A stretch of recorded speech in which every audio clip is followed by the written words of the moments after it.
We tend to think of a step as like a pretty absolute unit of measurement. Oh, totally, like a centimeter or a kilogram. Exactly. A foot hits the ground, and boom, that is one step. You strap a little piece of plastic and silicone to your kid's wrist.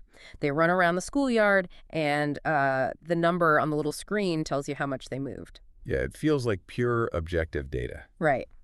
But today, we're doing a deep dive into why that data is actually anything but objective. It feels binary because the physical action is binary, The foot either landed or it didn't. Yeah, but the moment you rely on a consumer device to record that action, you are stepping into like this crazy complex world of biomechanics. And proprietary algorithms. Yes. So that seemingly objective data becomes incredibly subjective.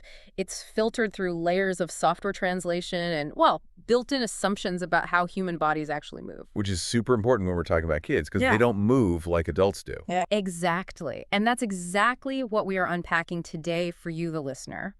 We're looking at how this technology intersects with children. It's a really fascinating area of research. It really is. The foundation for our discussion today is a 2024 study published in the Journal of Sports Science and Medicine. Right. It has a very academic title, Criterion-Related Validity of Consumer-Wearable Activity Trackers for Estimating Steps in Primary School Children Under Controlled Conditions. Fit Person Study. A bit of a mouthful, but yeah. A huge mouthful. Yeah. And the research was conducted by Daniel Mayorga-Vega, Carolina Casado-Robles, Santiago Guijarro-Romero, and Jesús Viciana.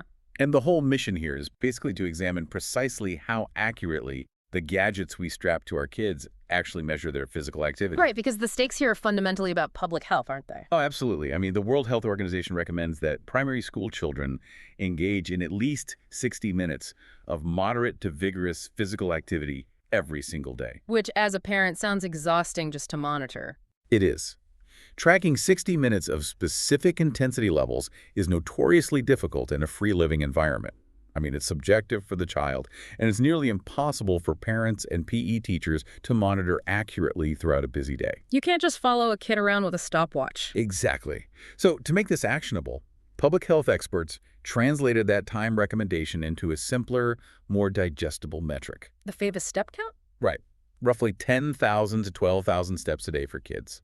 Which gives everyone a really concrete target. You have a target number, and you have a commercial device that counts to that number. And with global sales of wearable devices and smartphones currently in the billions, I mean, parents and educators are heavily relying on these products to verify if kids are actually hitting that daily mark. So the central question of this 2024 study is whether these devices actually work for 9 to 12-year-olds. Because, we assume a step is a step. We do. But the data reveals that the specific device you choose completely alters the baseline reality of a child's activity level, which is just wild to me. It is wild. And to even evaluate the accuracy of these consumer devices, researchers couldn't just calibrate one commercial tracker using another commercial tracker. Because then you're just comparing two flawed systems, right? Exactly. They needed to establish an infallible baseline standard of truth. So how did they do that? Because I know previous real-world studies often relied on those research-grade hip-mounted accelerometers. Yeah, like the actigraph. They use those as their reference point. But the problem with that methodology is that hip-mounted research devices have their own documented margins of error. Wait, really? Even the research-grade ones? Oh, yeah. They frequently underestimate steps, particularly during slow walking speeds. So using one imperfect sensor to validate another imperfect sensor creates a really flawed baseline. So the researchers in this study eliminated that sensor baseline error entirely. Yep. They recruited 56 primary school children ages 9 to 12, which, by the way, is a critical developmental window for motor skills and gait patterns. Right. And they basically equipped these kids with a small arsenal of technology. They really did. Wait, on the non-dominant wrist of each child, they placed 3 different commercial wristbands. The Fitbit Ace 2, the Garmin VivaFit Junior 2, and the Xiaomi Mi Band 5. And they didn't stop there. In addition to the wrist-worn wearables, they placed 2 smartphones in simulated front trouser pockets. Simulated pockets. Yeah, specifically a Samsung Galaxy S20 Plus and an iPhone 11 Pro Max. And on those phones, they ran a whole suite of popular health applications. Like Google Fit and Apple Health. Right, along with pedometer and pacer. So every single child was simultaneously generating step data across multiple hardware and software platforms. While engaging in the exact same physical movement. Exactly. Okay, so the kids are geared up. What's the test? The children were instructed to navigate a 200-meter oval sports court at 4 distinct, strictly controlled speeds. Okay, so they started with a slow pace walk, right? About 4 kilometers per hour. Yep. Then a normal self-paced walk at about 5 kilometers per hour. Then a brisk walk at 6.4. And finally, a running condition, averaging about 9.7 kilometers per hour. Okay, so here is the part that I love. This is where the methodology becomes incredibly rigorous and just honestly really cool. To determine the absolute true number of steps taken during these 4 pacing conditions, they didn't use a tracker at all. No, they didn't. They set up a GoPro camera to record the lower limbs of the children as they completed the track. It's like instant replay in sports. Yes. They basically created a slow-motion instant replay system. 2 independent human researchers literally sat down with the video footage and manually counted every single footfall at reduced speed. We aren't relying on a secondary device to verify the first device here. We are relying on human eyeballs verifying physical contact with the ground. And if the 2 researchers disagreed on the step count by even a single step, they were required to watch the footage again. Which sounds incredibly tedious, but it's vital for accuracy. Right, and if they still couldn't reach a consensus, a 3rd independent researcher was brought in to break the tie. So we have this infallible video baseline showing exactly how many steps were actually taken. Okay, I want to dive straight into what happened when they compared that video truth to the numbers generated by the devices, because the results are kind of shocking. The data definitely separates very cleanly into overachievers and, well, surprising underperformers. Okay, give me the winners first. The clear winners in the laboratory setting were the Samsung Android applications and the Garmin VivaFit Junior 2 wristband. Wow, okay. Yeah. Across all 4 pacing conditions, from the slow walk to the run, these specific platforms demonstrated what the researchers classified as good to excellent criterion-related validity. So to put some academic metrics on that performance, the Samsung apps and the Garmin had a mean absolute percentage error, or MAPE, of 5% or less. Right, which means if a child takes 10,000 steps, a 5% error means the device is off by about 500 steps. Which, honestly, in the realm of commercial tracking, that is a highly acceptable margin. Totally. They also exhibited excellent interclass correlation coefficients. ICC, right. Exactly. Meaning their measurements were highly consistent and tracked closely with the human-verified baseline across almost every scenario. So if you're a parent or a PE teacher utilizing those specific tools, you're receiving a highly accurate reflection of reality. At least, under controlled continuous movement conditions. Yes. But we need to talk about the other devices. Right, because I was looking at the ICCs for some of the other major players in the study, and the drop in accuracy is just staggering. It really is. The Apple applications showed poor validity during the brisk pace walking condition. And it is worth noting that the pedometer, pacer, and Apple Health apps all reported the exact same step scores on the iPhone, right? Because they rely on the same core data pool. Correct.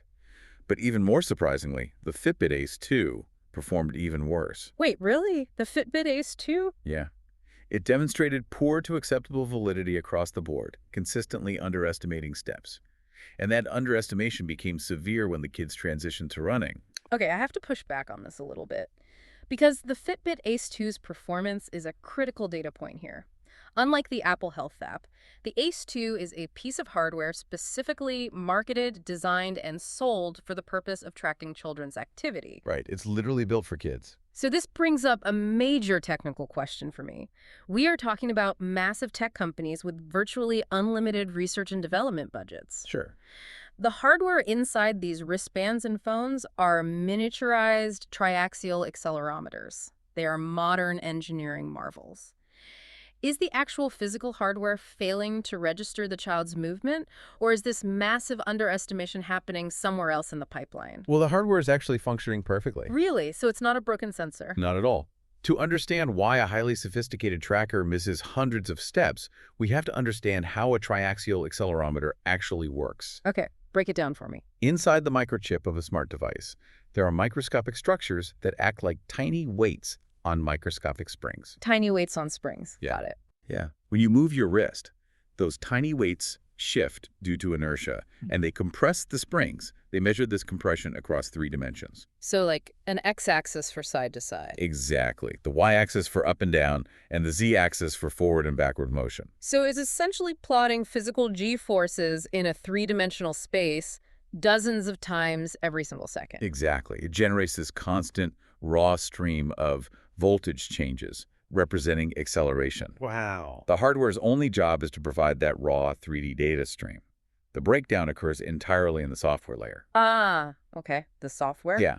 An algorithm has to analyze those voltage spikes and decide how to categorize them. The software is programmed with specific thresholds. So it's looking for a specific pattern. Right. It dictates that if the wrist moves a certain distance with a specific amount of acceleration along a specific arc, it counts as one step. And what if it doesn't match perfectly?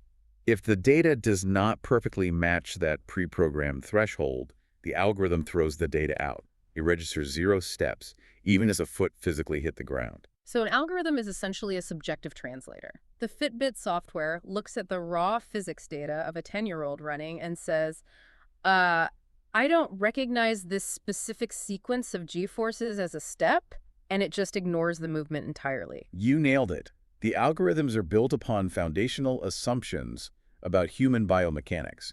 They are trying to interpret the physical movement of a child, but it appears some of these algorithms are applying rules that were optimized for adult gait patterns.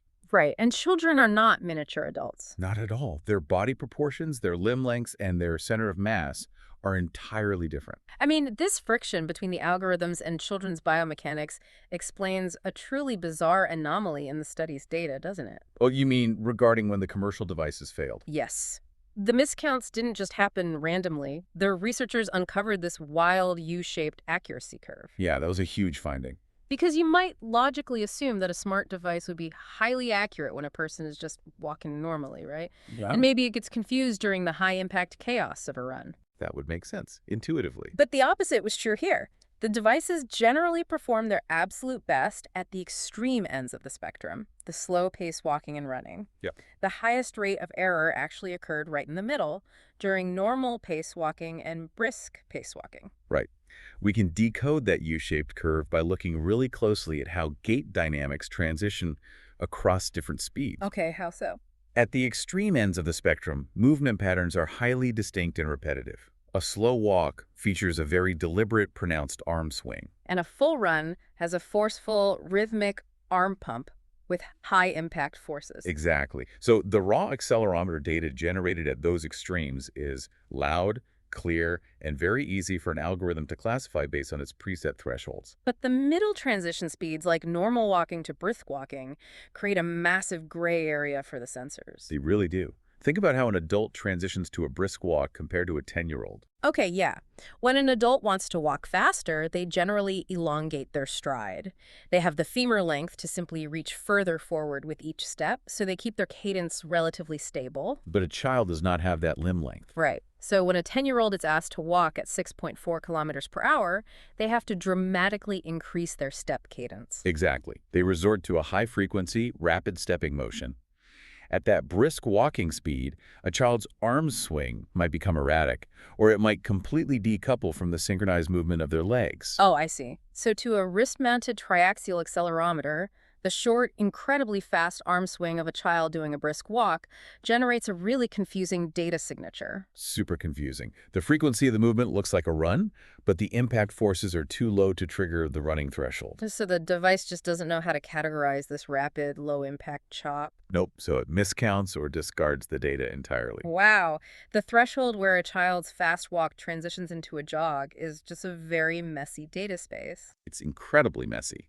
The proprietary algorithms driving the Apple apps and the Fitbit simply could not parse the chaotic biomechanics of a 10-year-old at those transition speeds. That is fascinating. Okay, so we now have a precise understanding of how these consumer devices operate under strict scientific laboratory conditions on a flat, continuous 200-meter oval. Right, which is a very specific environment. Very specific. And the researchers point out a major limitation in applying this data to the real world, don't they? Oh, absolutely. A continuous oval track is a controlled condition. And the real world is a playground. Kids do not spend their recess walking at a perfectly consistent 5 kilometers per hour in an unbroken circle. Not at all. Free living conditions are defined by unstructured play. Kids sprint for 3 seconds, they stop abruptly, they climb a jungle gym, jump off a swing, spin in circles. Irregular stop-and-start movement typically yields vastly lower accuracy for wrist-worn trackers than what was recorded in this study, doesn't it? It does. Continuous rhythmic motion allows an algorithm to identify and lock onto a predictable data pattern. But free-living play constantly disrupts that pattern. Exactly. It forces the algorithm to constantly reset its baseline assumptions, which leads to massive data loss. And there is also a brilliant, highly practical observation buried in the methodology regarding the smartphones. Oh, the pocket problem. Yes, the pocket problem.